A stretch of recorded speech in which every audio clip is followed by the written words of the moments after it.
Episode की शुरुआत में हम देखते हैं कि किंगफिंग आबू से बात करने की कोशिश करता है, पर आबू उसे पहचानने से इनकार करके वहां से गुओगोंग के साथ चली जाती है। इस पर प्रिंसेस नानयांग किंगफिंग से उसका नाम और पता पूछने की कोशिश करती हैं, पर किंगफिंग उसकी बात सुने बिना आबू के पीछे चला जाता है। आबू मैंसन पहुंचकर किंगफिंग के सामने मैंसन का दरवाजा बंद करके अंदर चली जाती है। इस पर तैन युआन चैंग किंगफिंग को बताता है कि मिस आबू तुमसे नाराज नहीं हैं, बल्कि उन्होंने मुझे बचाने के लिए गुओगोंग के साथ रहने की डील की है।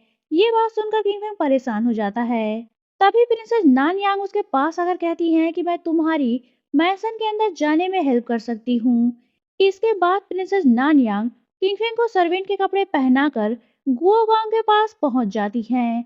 वो गुओगोंग से कहती है कि मैं मिस आबू की बहादुरी देखकर बहुत खुश हूँ। उन्होंने बड़ी आसानी से मेरी जान बचाई है, इसलिए मैं उन्हें सर्व करने के लिए अपना एक सर्वेंट जिसका नाम जियाओ जेंग जी है, उसे मैं आबू को देना चाहती हूँ। ये बहुत समझदार और होशियार है। आबू किंगफिंग को वहाँ सर्वेंट की यूनिफॉर्म में देखकर हैरान होती है। गुओगोंग कहता है कि मिस आबू एक अनमैरिड गर्ल हैं, इनके साथ एक मेल सर्वेंट का होना हमारी सोसाइटी में बुरा समझा जाएगा। इस पर प्रिंसेस नानयांग कहती है कि आपको ज्यादा टेंशन लेने की कोई जरूरत नहीं है।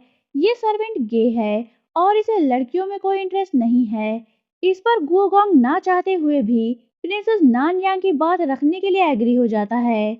इसके बाद जब प्रिंसेस वहां से जाने लगती हैं, तो किंगफिंग उसे बाहर तक छोड़ने जाता है। किंगफिंग उसे थैंक्स बोलता है। इस पर नानयांग कहती है कि इसमें थैंक्स बोलने की क्या बात है, आपने और आबू ने मेरी जान बचाई है, इसके बदले मुझे आप दोनों की हेल्प करके अच्छा लग रहा है। उन दोनों को बात करते हुए आबू दूर से छुपकर देख लेती है और उसे लगता है कि किंगफिंग का नानयांग के साथ जबरदस्त अफेयर चल रहा है। नानयांग के वहां से जाने के बाद आबू किंगफिंग के पास जाती है और गुस्से में उसे बुरा भला कहने लगती है। वो कहती है कि अभी तुम्हें होश आए जुम्मा जुम्मा 8 दिन भी नहीं हुआ है और तुमने दूसरी लड़कियों के साथ अफेयर करना शुरू कर दिया। क्या इसी दिन के लिए मैंने दिन रात जाग कर तुम्हारी देखभाल की थी? किंगफिंग उसे समझाता है कि ऐसी कोई बात नहीं है, तुम्हें कोई गलतफहमी हुई है, मेरे दिल में तुम्हारे अलावा कोई नहीं आ सकता।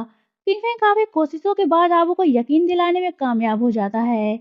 इसके बाद आबू गुओगोंग की दी गई सारी ज्वेलरीज लेकर किंगफिंग के रूम में आती है। किंगफिंग नहाने जा रहा होता है। आबू किंगफिंग की बॉडी पर कुछ चमकती हुई रोशनी देखती है। वो घबरा जाती है।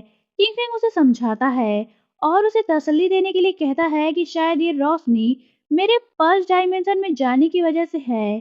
तभी आबू को कैप्टन डुओ का ख्याल आता है और उसे लगता है कि शायद कैप्टन डुओ की स्पेसशिप क्रैश होने से मौत हो गई है। वो कैप्टन डुओ की एक समाधि भी बना डालती है। वो कैप्टन डुओ को याद करके काफी सैड होती है। किंगफिंग उसे संभालने की कोशिश करता है। ये नजारा दूर खड़ा गुओगोंग देख लेता है और गुस्से में अंदर जाने लगता है। तभी दो बंदे उसे टकराते हैं। गुओगोंग उन्हें गुस्से में डांटता है और कहता है कि क्या तुम दोनों अंधे हो, तुम्हें इस मंथ की सैलरी नहीं मिलेगी। ये बात सुनकर उन दोनों को काफी गुस्सा आता है और वो दोनों मिलकर उसे कूट देते हैं। कूटने के बाद वो उसे एक पेड़ से बांध कर लटका देते हैं।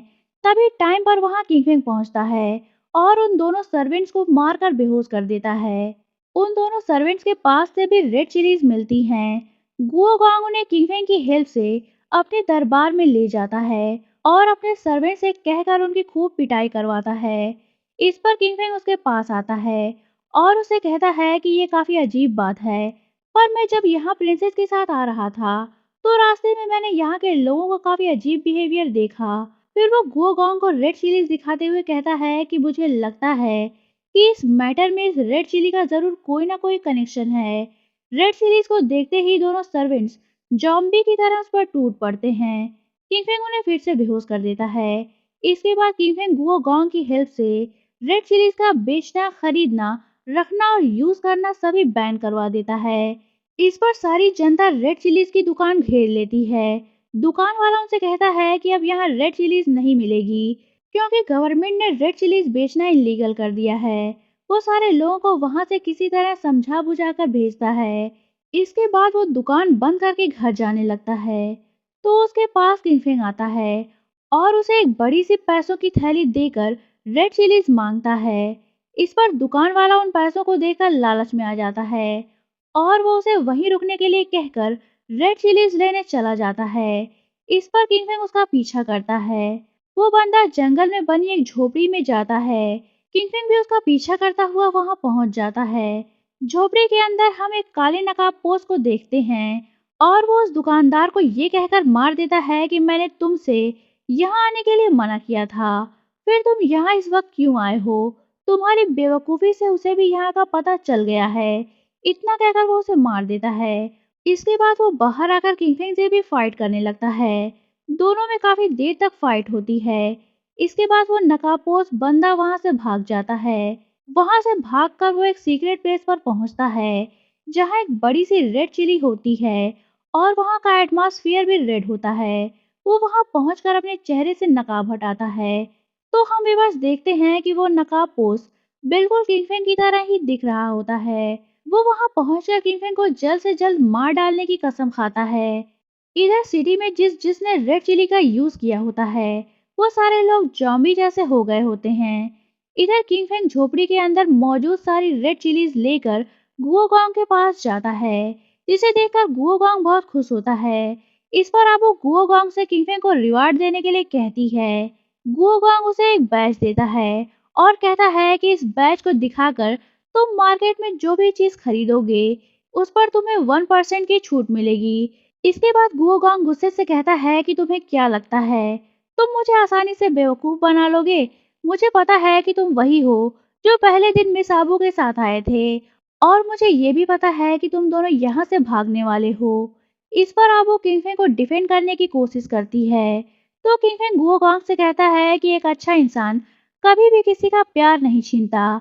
मैंने जो कुछ भी किया वो तुम्हें धोखा देने या तुम्हारे मैंसन से कुछ चुराने के लिए नहीं किया, बल्कि मैंने सब कुछ आबू के लिए किया है। किंगफिंग की ये बात सुनकर आबू खुश हो जाती है पर गुओगोंग अपने सोल्जर से किंगफिंग को अरेस्ट करने के लिए कहता है। तभी गुओगोंग का एक सर्वेंट घबराया हुआ वहां आता है और बताता है कि बाहर रेड फॉग छा गया है और मैंसन के सारे सर्वेंट जॉम्बी में कन्वर्ट हो गए हैं। वो ये बता ही रहा होता है तभी कुछ सर्वेंट्स जॉम्बी की तरह वहां रेड चिली लेने के लिए आ जाते हैं। इसी के साथ ये पार्ट एंड होता है। तो दोस्तों, अगर आप जानना चाहते हैं कि कहानी में आगे क्या हुआ तो बने रहिए मेरे साथ। और अगर आपने अभी तक चैनल को सब्सक्राइब नहीं किया है तो चैनल को सब्सक्राइब करके बेल आइकन पर क्लिक कर लीजिए ताकि आपको हमारे आने वाली वीडियोस की इंस्टेंट नोटिफिकेशंस मिलती रहे। तो मिलते हैं नेक्स्ट वीडियो में। तब तक के लिए take care and good bye.